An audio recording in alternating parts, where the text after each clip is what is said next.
Hi guys, in our today's class we are going to learn about the most common mistakes and things you should know before taking your IELTS writing. I'm sure that knowing some strategies and tips will help you succeed in your writing section. We'll begin our today's lesson by reviewing the most common mistakes in writing. The first thing you should keep in mind is avoiding using contractions. Instead of writing I won't be home, you need to write I will not be home. So never use contractions in academic writing. The following tip that is very important to remember that writing too few words is not that good. So if you write much less than the required word count, the examiner will reduce your score, even if your essay is really good. So you have to make sure if you are asked to write 150 words in the academic task 1, you need to meet that requirement. And for example, for the writing task 2, you have to write 250 words as well. The following tip we have is actually the opposite of what we discussed just right now, which is writing too many words. Remember that writing too many words is not a good idea too, because as you probably know, or maybe you don't know, that examiners are paid to mark your essays on an hour basis.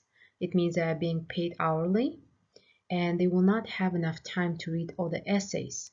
For example, if you write 350 words instead of 250 words, examiner probably won't be able to finish reading your entire essay. And that means he or she probably will skip reading your conclusion, which is a very important part of your essay. So keep in mind that you should try to avoid your contractions, write too few words, and write too many words in your academic task 1 or writing task 2. Another common mistake that some students make is having handwriting that is difficult to read.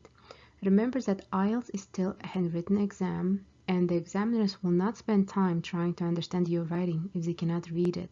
You must make sure that your handwriting is not messy and can be read quickly.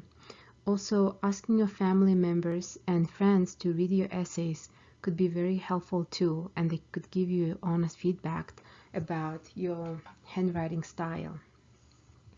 And the following point we have is using informal words. For example, instead of using nice, try to use positive.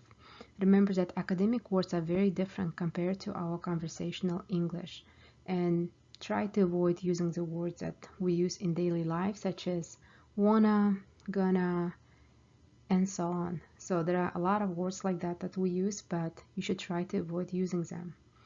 And the following common mistake, it's giving a personal opinion. So you have to be very careful, because sometimes the task actually does not ask your personal opinion. You need to read very carefully and understand if you need to provide your personal opinion or not. And the last point in our slide, on this slide, is telling stories about your personal history, friends, or family. Even though task tells you to use examples from your own experience, it does not mean that you have to describe in a lot of details about people's life or your friends' lives and maybe your personal life as well. So be very careful, and remember that IELTS test just test you in overall, you test your overall knowledge to see how much you learned and how much you know about the subject, maybe that you learned from the media or you read in the books. Alright guys, we're continuing to learn about the most common mistakes, and the first point we have on the slide is giving evidence which is too detailed or specific to a subject. This means you may be an expert in a particular or social scientific field, but the examiner probably has a different specialty. You need to make your ideas and examples accessible to the general reader. So try not to use specific terms, because your examiner might not know them. So for example, if the task topic is about money and you are an accountant, do not use specialized accounting terms. It can confuse your examiner. And the following point we have is being emotional or too dramatic when giving your opinion about a certain topic. Sometimes students feel very passionate or emotional talking about some specific topics such as animal cruelty or maybe religion or politics. So try to be less emotional talking about these type of topics and avoid using very strong words such as disgusting, detest, unacceptable, I disapprove. So these type of words not a good idea to use during your academic writing or even speaking as well. So just remember to be very respectful and less emotional talking about such particular topics. And the last point we have on this PowerPoint slide is not following the basic structures presented in the task. So that means that examiners want to see a clear, well-structured essay that is easy to read. So they are accustomed to seeing the structures we have presented in this review. So you remember how we had our introduction, body paragraph, conclusion. So make sure you follow specific structure and you sound positive in your essay and you practice a lot before you take your test.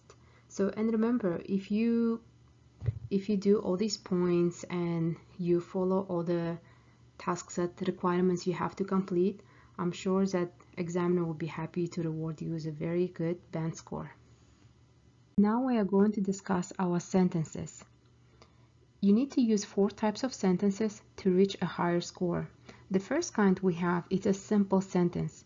A simple sentence has one subject and one verb. And here we have an example.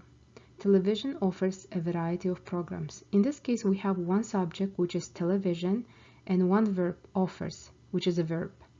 And the following type of sentence we have, it's called compound sentence.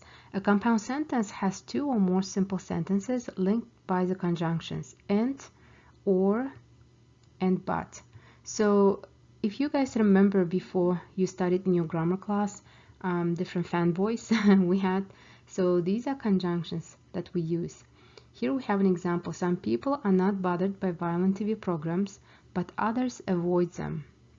So here you see we have 2 simple sentences. The first one, some people are not bothered by violent TV programs. It's our first simple sentence. And then we have the second one, others avoid them. You cannot combine them without any conjunction, so make sure that you have one of these conjunctions.